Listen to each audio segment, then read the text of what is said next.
দুটো কাঁচা লঙ্কা। দেখতে কেমন হয়েছে আগে বলো? পুরো কলকাতা স্টাইল।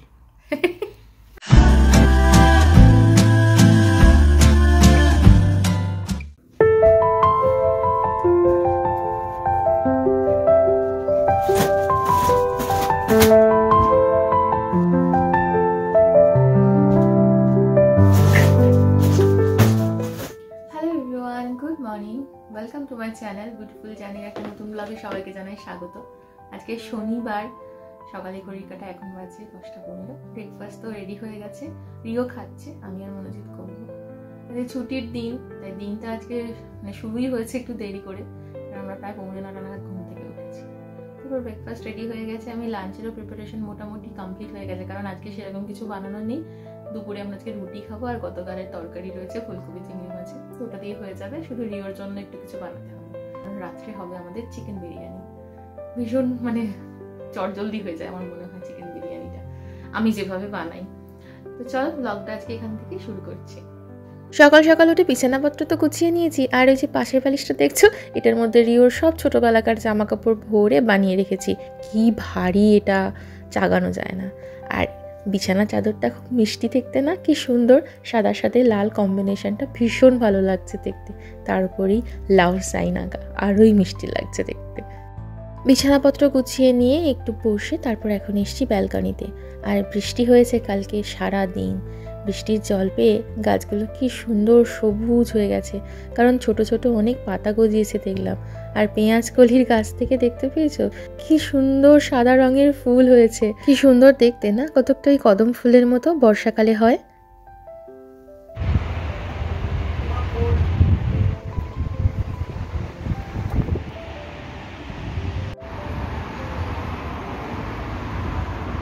Breakfast time.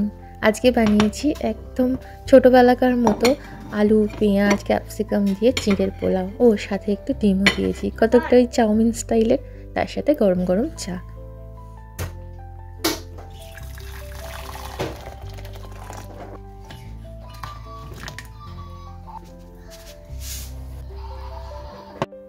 এখানে রিওর জন্য চিকেন রোস্ট করব, তার জন্য 4 পিস চিকেন ছোট ছোট লেগ নিয়েছি, উইংস আর কি। 2 চামচ দই দিয়ে দিলাম, স্বাদ মতো নুন, স্মোকড পেপরিকা পাউডার একটু বেশি করে দিচ্ছি, এতে করে ফ্লেভারটা ভালো হয়, অল্প গোলমরিচের গুঁড়ো, এখানে দিলাম একটু পার্সলে পাতা ড্রাই, দিচ্ছি একটু গার্লিক গ্রানিউলস,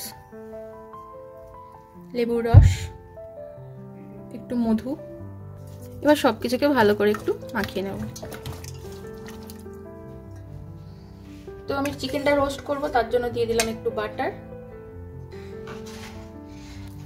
এবার একে একে চিকেনটা কড়ার মধ্যে দিয়ে দিচ্ছি, আর এটা একদম মিডিয়াম আঁচে হতে দিতে হবে। ম্যারিনেট করে আধা ঘন্টা রাখতে পারলে ভালো হতো, বাট আমার সময় কম হাতে, সেই জন্য আমি একেবারে দিয়ে দিলাম সঙ্গে সঙ্গে। ওই ম্যারিনেশন একটু বেঁচে গেছিল, ওর মধ্যে দিয়ে দিলাম গাজরগুলো, ব্রোকলি,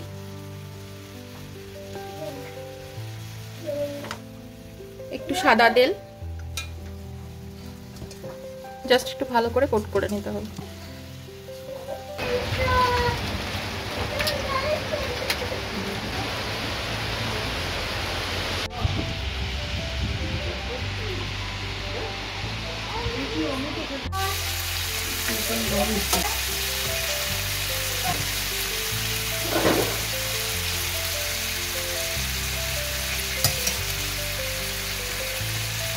চিকেনগুলো মোটামুটি হাফ কুক হয়ে গেছে বলে সবজিটাও এর সাথে দিয়ে দিলাম একেবারে।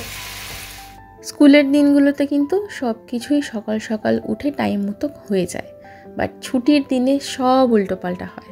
তাও তো আজকে রান্নাবান্না কিছুই ছিল না, শুধু রিওর জন্যই এইটুকু বানিয়েছি, আর নিজেদের জন্য বানিয়েছি শুধু রুটি, তরকারি তো কালকেরই ছিল। বাট তাও দেখো 2:45 বেজে গেছে, আর এখন সবে আমরা লাঞ্চ করতে বসছি। লাঞ্চে রুটি, স্যালাড আর ফুলকপি আলু চিংড়ি মাছের তরকারি। খেয়ে দিয়ে উঠে রান্নাঘর পরিষ্কার টরিষ্কার করে নিয়েছি। আর যেহেতু রাতে বিরিয়ানি বানাবো, তাই এখানে চিকেনটা নুন গোলমরিচ গুঁড়ো আর অল্প অয়েল ব্রাশ করে আমি এয়ার ফ্রায়ারে গ্রিল করে রাখছি।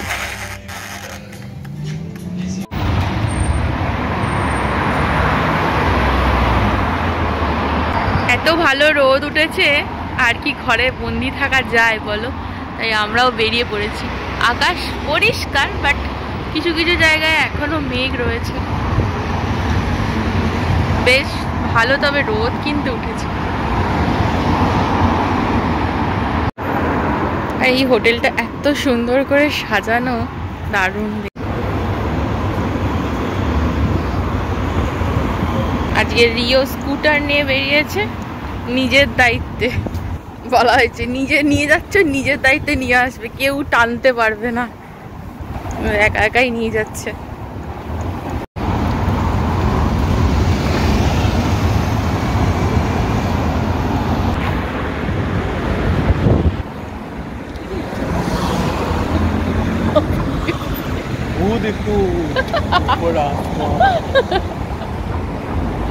যেমন বাবা তার তেমনি ছেলে। ব্যাস এই ঢুকে পড়েছে। এখানে এখন 5 থেকে 10 মিনিট ট্রাম, ট্রেন, এই যে দাঁড়িয়ে রয়েছে একটা ট্রাম, একটা নয় দুটো পরপর। যতক্ষণ না যাবে ততক্ষণ পর্যন্ত রিও দাঁড়িয়ে থাকবে।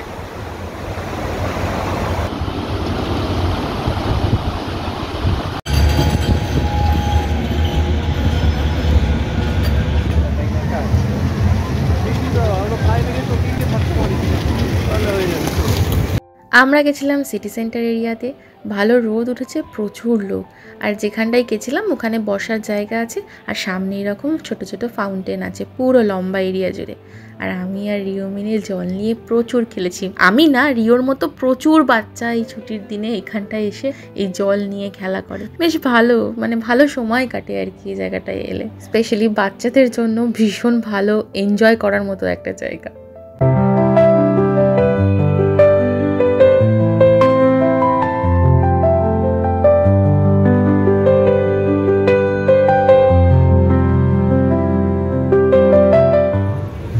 মনোজিৎ গেছিল কফি আনতে, আর আমাদের জন্য নিয়ে এসছে একটা ইন্ডিয়ান রেস্টুরেন্ট থেকে পালং শাকের পকোড়া। এই যে ভীষণ ক্রিস্পি আর গরম। এই এক বাক্স পকোড়ার সাথে দিয়েছে এখানে ছোট্ট ছোট 6টা কন্টেনার, যার মধ্যে এখানে 4টে রাখা যাচ্ছে। দই, গ্রিন চাটনি, তেঁতুলের চাটনি, আর এটা হচ্ছে তোমার বেদানা।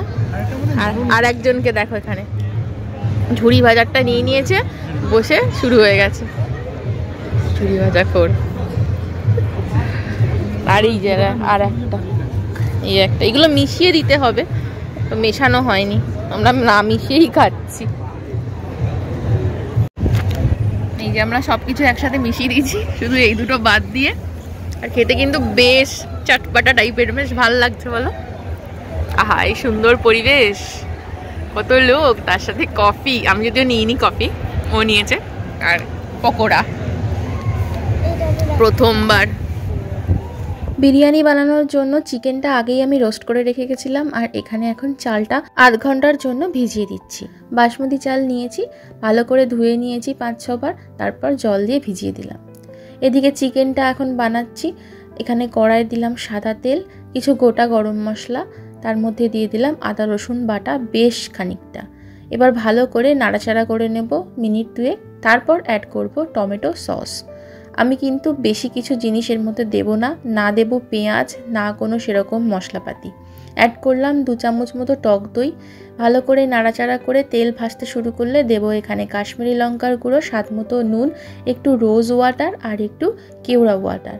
তো ভালো করে এবার 1 মিনিট মতো জাস্ট নাড়াচাড়া করে নেব। তার মধ্যে দিয়ে দেবো চিকেনটা দিয়ে এবার ভালো করে কষাতে হবে যতক্ষণ না চিকেনটা মোটামুটি 80% সেদ্ধ হয়ে যাচ্ছে। আমি যেহেতু রোস্ট করে নিয়েছি তাই এখানে মোটামুটি চিকেনটা কুক হয়েই গেছে। তবে তোমরা কড়াতেও কিন্তু রান্না করার আগে একটু অল্প তেলে ভেজে নিতে পারো, ননস্টিক কড়াই হলে বেশি ভালো হয়। এখানে আমার বিরিয়ানির জন্য চিকেনটা একদম পারফেক্টলি রেডি। আমি তেল আর গ্রেভি খুবই কম দিয়েছি, সেজন্য একদমই শুকনো শুকনো হয়েছে। আর এখানে আলুটা একটু নুন হলুদ দিয়ে সেদ্ধ করে ওই তরকারির মধ্যে দিয়ে জাস্ট একটু নেড়ে চেড়ে নিয়েছি। এবার বিরিয়ানির জন্য ভাতটা রেডি করে নিচ্ছি। দিয়েছি গোটা গরম মশলা আর স্টার অ্যানিস। এবার ভিজিয়ে রাখা চালটা জল থেকে ছেঁকে নিয়ে ফুটন্ত জলের মধ্যে দিয়ে মোটামুটি 70% মতো কুক করে নিয়েছি। এখানে ভাত হয়ে গেছে 3টে জায়গায়। ভাতটাকে একটু ঠান্ডা করতে দিলাম। তো এখানে আমি ভাতটা একটু নুন, চিনি আর ঘি দিয়ে ভালো করে মাখিয়ে নিয়েছি। এবার লেয়ারিং করব। ভাত দিলাম,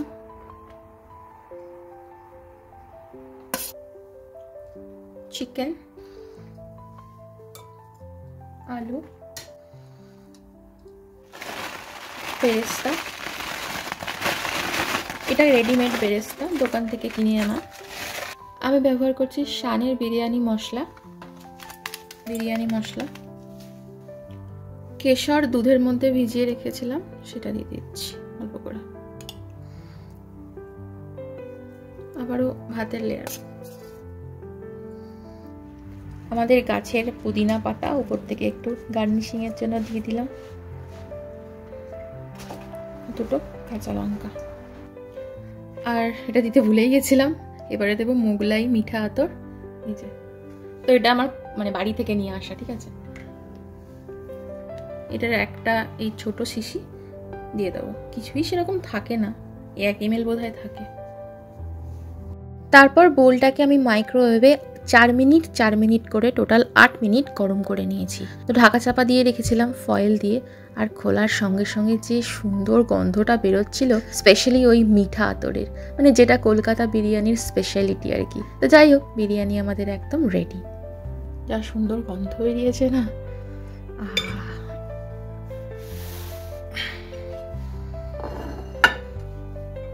মাংস, বিরিয়ানি এইগুলো দেখবে বাসি হলে স্বাদে আরও বাড়ে।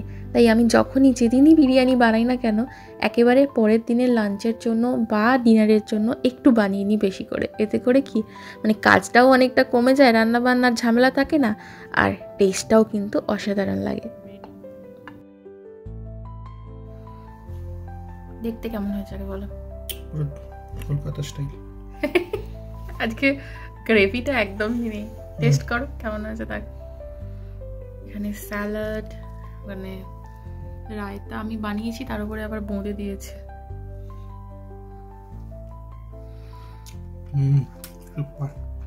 গ্রেভি কম বলে কোনো অসুবিধা হচ্ছে?